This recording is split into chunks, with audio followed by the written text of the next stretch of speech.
Salt and Sanctuary is an exploration-based platformer, a Metroidvania, if you will, that employs a lot of mechanics, heavily inspired by the Souls series, such as needing to recover your experience points after dying, being given a rechargeable healing item at checkpoints, a heavy reliance on utilizing the invincibility frames of the dodge maneuver, and being hard as shit.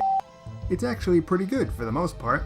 Your avatar awakes on a mysterious island after being shipwrecked and journeys through its various derelict castles and dim caverns to try to find a way to escape. Along the way, you'll be confronted by all manner of monstrosities, like bloated flesh constructs, giant spiders, all manner of undead, and even pretty unicorns. Aww. Oh. Okay. Defeating enemies will reward you with salt, which is used for leveling up and upgrading your equipment. And slain enemies will also sometimes yield gold, which can be used to buy things. On paper anyway, I very rarely found anything worth buying. When you die, whatever salt you are carrying will be absorbed by the enemy that killed you, or will manifest as a bat thing if you were killed by a trap or a fall, and you will need to kill them to get the salt back. However, if a boss absorbs your salt this way, you only have to reduce its life by about 25% to get your salt back. If you die again before you can accomplish this, that salt will be lost forever.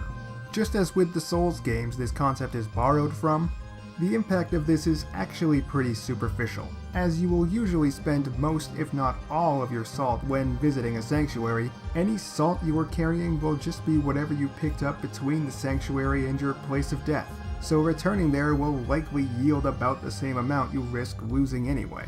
That's not to say it's bad that it's there, but I feel this kind of mechanic is pretty unnecessary, even in the Souls games. You can level up and shop when visiting any of the sanctuaries scattered across the island. Leveling up will increase your maximum hit points slightly and give you a black pearl, which can be used to unlock a node on the skill tree. Sorry, no, that's the tree of skill, my bad. The tree is pretty expansive, but you'll likely only be dealing with one relatively small chunk of it in a playthrough. Most of the nodes are just standard stat boosts, and there are also skill nodes that need to be unlocked to use corresponding spells and pieces of equipment.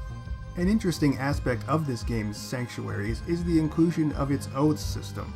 There are several religious creeds that you can swear yourself to, and when finding an unoccupied sanctuary, you can claim it for whichever faith your avatar represents.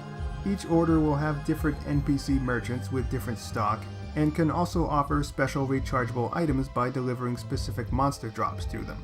You can add different NPC types to these sanctuaries by offering stone figures at the altar, but only if you share the altar's denomination.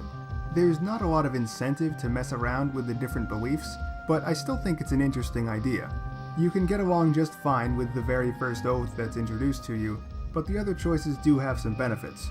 My only problem with it is that many of the oaths aren't available until pretty late in the game, as you need to find the one single sanctuary that starts out as any specific oath in order to be able to join it.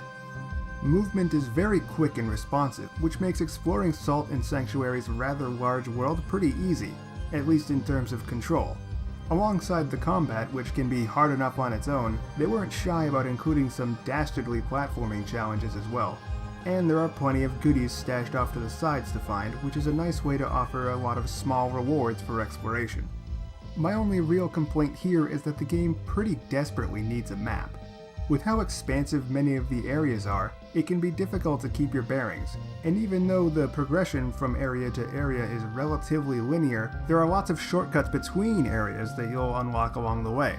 These can actually make navigation more difficult, as even if you have a vague idea what direction you want to go in, it's easy to take a wrong turn down a shortcut and get even more confused. As you progress through the game, you'll also receive special abilities that will allow you to explore new areas. A lot of times you may need to backtrack to be able to find a new area with that ability, which can be a little frustrating. There were plenty of times that I knew that I had seen an area that I could have reached with an ability, but had forgotten exactly where it was by the time I actually had the correct ability. This problem could also have been solved by including a map. The combat in Salt and Sanctuary feels like a very good translation of the standard action RPG combat into a 2D side-scroller. You have light and strong attacks, attack items and spells, and a dodge move that serves both to pass through enemy attacks and also, crucially, to move yourself to the other side of an enemy. Combat is very fast-paced, responsive, and challenging. There's a pretty standard mix of melee-focused enemies and ranged attackers. There are also giant enemies that are both better and easy to just ignore, and annoying flying enemies that can be kind of frustrating to fight because it's a bit difficult to get a sense of the hit area of your aerial attacks. That aside though, the collision in this game is surprisingly solid. You have a stamina bar that governs your ability to attack and dodge, but it regenerates so quickly that going out of my way to manage it was a rare occurrence, though that may have been due to the character build I was using. There are plenty of bosses, and most of them feel pretty unique, but there are definitely some that just feel like the same fight but against a different thing.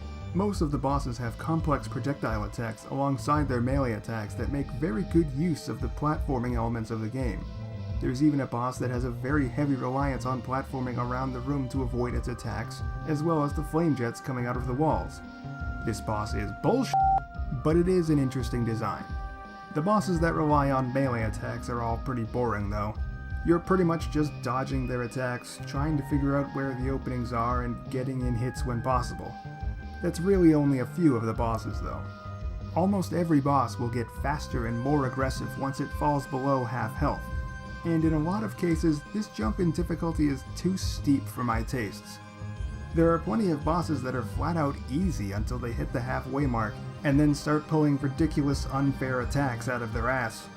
And overall, I feel the game actually gets too hard as you start getting close to the end, often in frustrating ways. Especially later on, way too many enemies have grab attacks that you need to mash buttons to shake out of. These can cause ridiculous amounts of damage and can often be very difficult to see coming or avoid. And besides that, it's just frustrating having control ripped away from you so often. If you're gonna tear through 90% of my health at once, fine, but do it quickly for crying out loud. It started to feel like a much better option to just skip enemies altogether in the later areas, especially since it's so easy to do. There's not much music in Salt and Sanctuary, which is fine, it fits the atmosphere. The boss music is pretty good though. The game looks good, the monsters all look cool and backgrounds are nice, and with so few 2D games these days, it's nice to see some well-executed parallax scrolling in the background. But I don't really like the character designs, honestly. My score for Salt and Sanctuary is a 3 out of 4.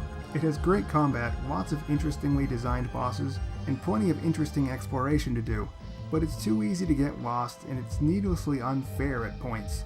If you're a fan of the Soul series, the post-Symphony of the Night Castlevanias, or both, I recommend checking it out.